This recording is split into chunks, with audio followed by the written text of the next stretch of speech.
Down to the final day of his lengthy first international trip, President Donald Trump will lift off for Washington, having rattled some allies and reassured others, returning to a White House that sits under a cloud of scandal.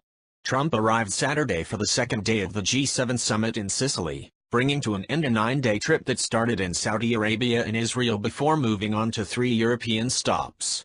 The trip has largely gone off without a major misstep, with the administration touting the president's efforts to birth a new coalition to fight terrorism, while admonishing partners in an old alliance to pay their fair share. After the pomp of presidential travel overseas, Trump will return to Washington to find the same problems that have dogged him. As a newly appointed special counsel is beginning his investigation into links between the Trump campaign and Russian officials, Jared Kushner, the president's son-in-law and close advisor, has become a focus of the probe, according to the Washington Post. His lawyer said Kushner will cooperate with investigators.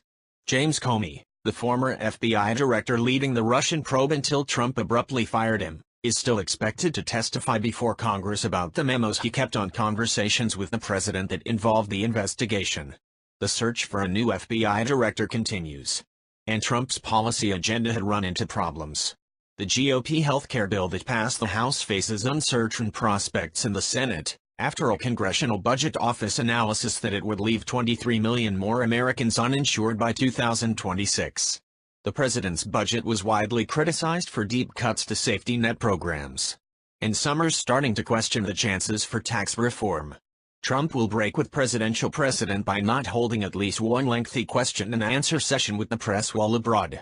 Anxious about Trump's tendency to make things worse for himself with unscripted remarks, the White House staff has kept the president a safe distance from journalists for most of the trip. Trump was warmly welcomed in the Middle East, but in Europe he's faced a far cooler reception. He's been willing to risk disapproval, engaging in an extraordinary scolding of close allies over their responsibility to pay for mutual defense. But true to form, on Friday Trump also showed that he might be willing to deal. While Trump is demanding that the world's wealthiest nations to do more to fight terror, he's also listening to their urgings about the need for the U.S. to remain in the sweeping Paris Climate Agreement. As a candidate, Trump denounced the deal, but has since said he's waiting to make a final decision. His views are evolving. He came here to learn and get smarter, said Gary Cohn, National Economic Council director, when asked about the president's views on the climate agreement. Cohn would not commit to a timetable for a decision. National Security Advisor H.R. McMaster, who appeared with Cohn at a briefing late Friday, quickly jumped in to reiterate that Trump would make a decision based on what's best for the American people. Other G7 nations leaned heavily on Trump to stay in the deal, with German Chancellor Angela Merkel saying we put forward very many arguments. Trump took part in the ceremonial spectacle of the summit, this time at a picturesque Sicilian town above the Mediterranean Sea. But he also held one-on-one meetings with the leaders of Japan, the United Kingdom and Germany. The meeting with Merkel came just a day after Trump reportedly called Germans bad. Cohn stressed Friday that the president was simply being critical of the U.S. trade deal with Germany. Trump also understands that Germany is bound by the rules of the European Union and could not unilaterally change its trade policies, Cohn said. Trade was a big topic, with Cohn saying the United States' guiding principle will be we will treat you the way you treat us, suggesting that retaliatory tariffs could be imposed. Trump's meeting with British Prime Minister Theresa May, meanwhile, came just a day after he vowed to investigate a leak of intelligence to the American media about this week's deadly bombing at a concert in England.